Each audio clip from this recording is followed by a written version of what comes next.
Hello everyone, welcome to my channel free medical education. I am doctor Harjis. आज हम बात करेंगे सीजर्स एंड उसकी टाइप्स। तो ज़्यादातर मेरी कोशिश है कि आपको जो भी सीजर की टाइप्स हैं वो आपको वीडियो के थ्रू दिखाने की मैंने कोशिश की है।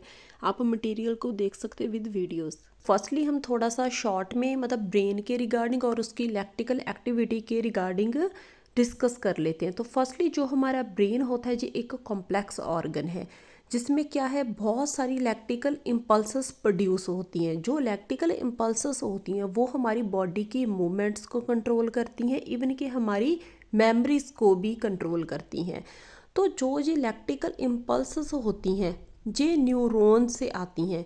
तो न्यूरॉन्स क्या है जी एक नेटवर्क ऑफ सेल्स का एक नेटवर्क होता है जो कि हमारी पूरी बॉडी में एंड ब्रेन में पाए जाते हैं। जो न्यूरॉन्स होते हैं इनका काम क्या होता है, रिसीव करना मैसेज को और सेंड करना। जैसे कि बॉडी से कोई मैसेज लिया ब्रेन को देना और ब्रेन से बॉडी को सेंड करना। फॉर एग्जांपल, जस्ट एग्जांपल के तौर पर ले लेते हैं कि जैसे कोई गर्म चीज़ है, हमारा हाथ उस पर लगा तो हम अचानक से उस हाथ को हटा लेते हैं वहाँ से। तो ये क्या है, ये न्यूरॉन्स का काम है कि वो हमारे ब्रेन को मैसेज दे रहे हैं कि हमने अपना हाथ पीछे उठाना है। तो ये है सारा न्यूरॉन्स का काम। तो मेनली जो सीजर्स हैं इसमें क्या होता है कि जो ब्रेन की इलेक्ट्रिकल एक्टिविटी है वो एबनॉर्मल हो जाएगी, उसमें कोई गड़बड़ी आ जाएगी। एक ही टाइम पे जो न्यूरॉन्स हैं may fire too rapidly and randomly, मतलब एक ही टाइम पे वो बहुत सारा काम करना स्टार्ट कर देंगे, मतलब एक ही टाइम पे बहुत सारे मैसेजेस देना स्टार्ट कर देंगे। तो उससे क्या है जो ब्रेन है वो बहुत ज़्यादा, मतलब सिंपल लैंग्वेज में अगर हम बात करें, ब्रेन है वो बहुत ज़्यादा कंफ्यूज हो जाएगा। मतलब उस पर वो इतने सारे न्यूरॉन्स का जो मैसेजेस का ग्रुप आ रहा है वो उस पर हावी हो जाएगा। तो जो ब्रेन है, बॉडी है, वो पूरी तरह से मतलब उनको समझ नहीं आएगा हमने क्या करना है। तो जो बॉडी है उसकी जर्की मूवमेंट्स, मतलब एबनॉर्मल मूवमेंट्स होना स्टार्ट हो जाती हैं। जो बिहेवियर है उसमें चेंजेस आने स्टार्ट हो जाते हैं। मतलब आपने देखा होगा एकदम से शरीर को झटके लगने स्टार्ट हो जाते हैं, तो जिसको दौरे पड़ना भी बोलते हैं। नेक्स्ट डिस्कस करेंगे types of scissor.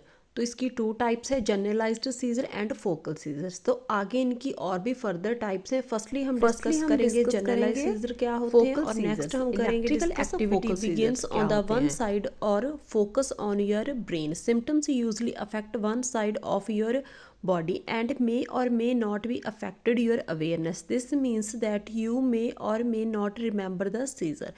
Focal seizures may stay focal or may spread to both sides.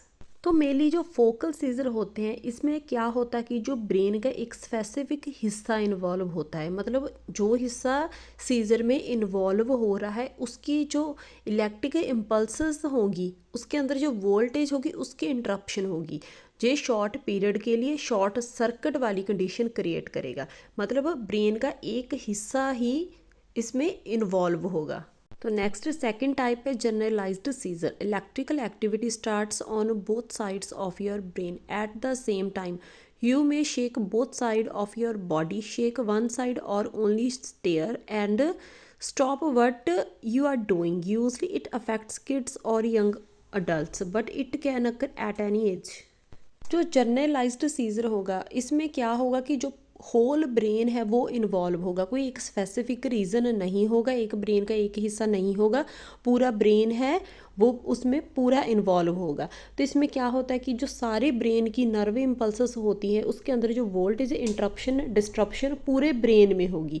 मतलब जो इलेक्ट्रिकल इम्पल्स सिस्टम है वो पूरे ब्रेन को इन्वॉल्व करेगा। जो एबनॉर्मल इलेक्ट्रिकल एक्टिविटी हो रही है ब्रेन की वो पूरे ब्रेन के अंदर ही होएगी। फर्स्टली हम डिस्कस करेंगे फोकल सीजर्स।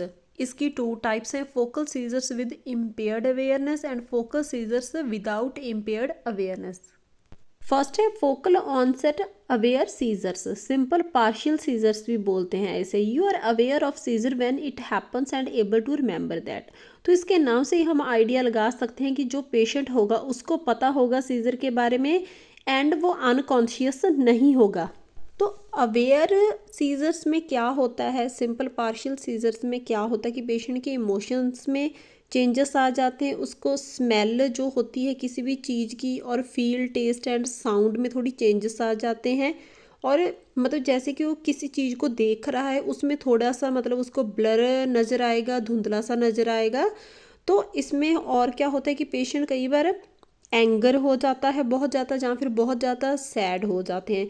कई बार पेशेंट को नोजिया वॉमिट फील होंगे और उसके कई बॉडी पार्ट जैसे कि आर्म लेग है वहाँ पे जर्की मूवमेंट्स फील होंगी, मतलब झटके से लगते रहेंगे, इनवॉलंटरी मूवमेंट्स होंगी।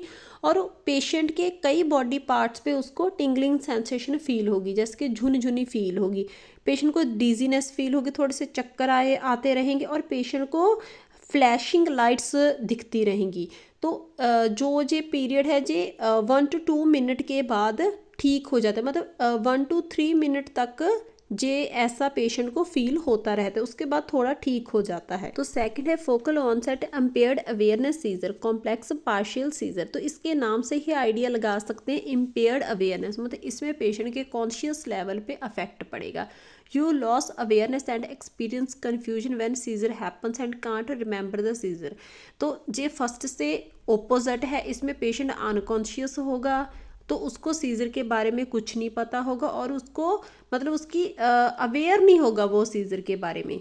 तो इसमें जो पेशेंट होते हैं उनको ड्रीम की तरह फील होता है, उनको हेलुसिनेशंस होते हैं। पेशेंट स्टेयर टू स्पेस, उसको लगता है कि वो अंतरिक्ष में है। तो इसमें पेशेंट और भी अजीब तरह की हरकतें करते हैं, जैसे कि वो कई मूवमेंट्स को रिपीट करते रहते हैं, जैसे कि हैंड रबिंग, माउथ मूवमेंट्स, एक ही वर्ड को बार बार बोलते हैं। नेक्स्ट हम डिस्कस करेंगे जनरलाइज्ड सीजर की सब टाइप्स, उसकी जितनी भी टाइप्स हैं उसको एक्सप्लेन करेंगे। तो फर्स्ट है एब्सेंस सीजर।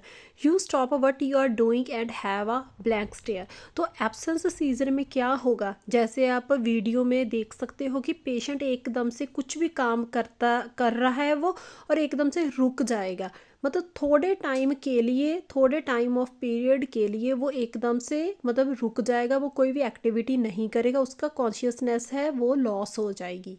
तो आप वीडियो के थ्रू देख सकते हो कि जो लड़की है वो बातें कर रही है और एकदम से चुप होगी, तो वो जब चुप होगी उसका वो सीजर वाला पीरियड चल रहा है, मतलब वो कोई भी एक्टिविटी जहाँ फिर बातें कर रही थी एकदम से वो पॉज होगी, वो उसका सीजर वाला पीरियड है। थोड़े टाइम के लिए उसकी जो बातें हैं वो बंद होगी, वो उसकी एक्टिविटी भी कोई है वो भी बंद होगी, और वापस से वो अचानक दोबारा से बातें करने लगी। तो ये था एब्सेंस सीजर। तो नेक्स्ट है टॉनिक सीजर्स, जिसको ड्रॉप सीजर्स भी बोला जाता है। You lose muscle control and drop to ground suddenly. तो मेनली इसमें क्या होता है कि जो मसल्स की टोन है, बॉडी टोन है, वो चली जाती है, मतलब कि मसल्स की मूवमेंट है वो लॉस हो जाती है, मसल्स पे कंट्रोल नहीं रहता। तो उसके साथ साथ क्या होता है कि जो मतलब पेशेंट है, जैसे वो बैठा है एकदम से उसका जो सिर है वो आगे को गिर जाएगा, ड्रॉप हो जाएगा। तो ज़्यादातर ये बच्चों में देखने को मिलते हैं। जे सीजर का टाइम पीरियड होता है 10 to 15 सेकेंड, और उसके बाद दोबारा से मसल टोन वापस आ जाती है। तो इसको ज़्यादातर डायग्नोस करना बहुत डिफ़िकल्ट होता है, क्योंकि इसमें ना तो कोई बॉडी को झटके लगते हैं, ना कोई इंजरी होती है, और ना ही जो मतलब जो पेशेंट है वो बेहोश होता है। तो नेक्स्ट है clonic seizure. You will shake both sides of your body and pass out, और shake one side and not pass out. तो मेनली क्लॉनिक सीजर में क्या होता है कि बॉडी की दोनों साइड्स में जहाँ फिर एक साइड पे झटके लगने स्टार्ट हो जाते हैं, मतलब झटकी मूवमेंट्स होती रहती हैं, वो मूवमेंट्स रिपीट चलती रहती हैं। तो नेक्स्ट हम डिस्कस करेंगे मायोक्लॉनिक सीजर। तो फर्स्टली मायो का मतलब होता है मसल, एंड क्लॉनिक टर्म है उसका मतलब होता है कि fast stiffening and relaxing of muscles, और मतलब एकदम से मसल स्टिफ हो रहे हैं और रिलैक्स हो रहे हैं, मतलब जे वाला जो पीरियड है, जे मूवमेंट है, जे रिपीट में चलती रहती है। इन शॉर्ट वर्ड्स मतलब रिपीट जर्की मूवमेंट्स, मसल्स की जर्की मूवमेंट। तो इसमें क्या है कि जो मसल्स हैं उनकी झरकी मूवमेंट होती रहती हैं। तो जो मायोक्लिनिक सीजर है इसमें ज़्यादातर जो अपर एरिया, जैसे कि शोल्डर नेक हो गया, अपर जैसे कि आर्म्स होगी, वो इसमें इन्वॉल्व होते हैं।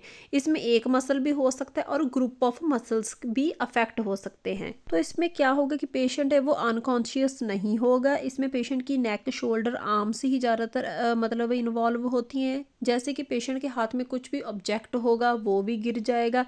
पेशेंट अपना वैसे तो वो कॉन्शियस होगा, पर वो अपना बैलेंस है वो खो लेता है, मतलब पेशेंट से अपना बैलेंस है बॉडी का वो संभाला नहीं जाता, मेंटेन नहीं होता। तो नेक्स्ट है secondary generalised seizure. You have a focal seizure, electrical activity starts in one part of your brain followed by a generalised seizure, electrical activity spread to both sides of your brain. तो पहले हमने पढ़ा था कि जो focal seizure type है, partial seizure type है, वो ब्रेन के एक हिस्से को ही अफेक्ट करती है, मतलब ब्रेन का एक हिस्से में ही एबनॉर्मल इलेक्ट्रिकल एक्टिविटी होगी, पर एक हिस्से से जाते हुए वो पूरा ब्रेन को एकदम से अफेक्ट करे, मतलब पूरे ब्रेन को ही अबनॉर्मल इलेक्ट्रिकल एक्टिविटी होने लगती है पूरे ब्रेन में। मतलब फोकल सीजर एक पार्ट से स्टार्ट होके कन्वर्ट हो जाएगा जनरलाइज्ड सीजर में, पूरा ब्रेन है वो भी इन्वॉल्व हो जाएगा। तो इसमें मेनली होता क्या है कि जो पेशेंट के मसल्स वीक हो जाएंगे, पेशेंट बेहोश हो जाएगा, उसकी बॉडी अकड़ जाएगी और उसको ब्लैक दिखाई देगा, कुछ अच्छे से दिखाई नहीं देगा। फोकल सीजर कन्वर्ट हो जाएगा जनरलाइज्ड सीजर टाइप में। नेक्स्ट है tonic clonic seizure. Your muscles stiffen, you lose consciousness and have convulsions. इस टाइप को ग्रैंड माल सीजर्स भी बोला जाता है। तो इसमें दो स्टेजेस होती हैं, एक स्टेज टॉनिक और एक क्लॉनिक। तो पहले जो टॉनिक स्टेज है इसमें क्या होता है, जो मसल्स हैं वो स्टिफ हो जाएंगे, रिजिड हो जाएंगे। तो उसके अलावा क्या है, जो फेस के मसल्स हैं वो भी अफेक्ट होना स्टार्ट कर देते हैं, पेशेंट है वो बोल नहीं पाता। तो उसके बाद पेशेंट है वो बेहोश हो जाता है और गिर जाता है। इवन के इसमें क्या है कि जो पेशेंट की टंग है वो भी बाइट हो जाती है, पेशेंट के माउथ से ब्लीडिंग भी होने लगती है और इवन के पेशेंट के मुंह से झाग भी आनी स्टार्ट हो जाती है।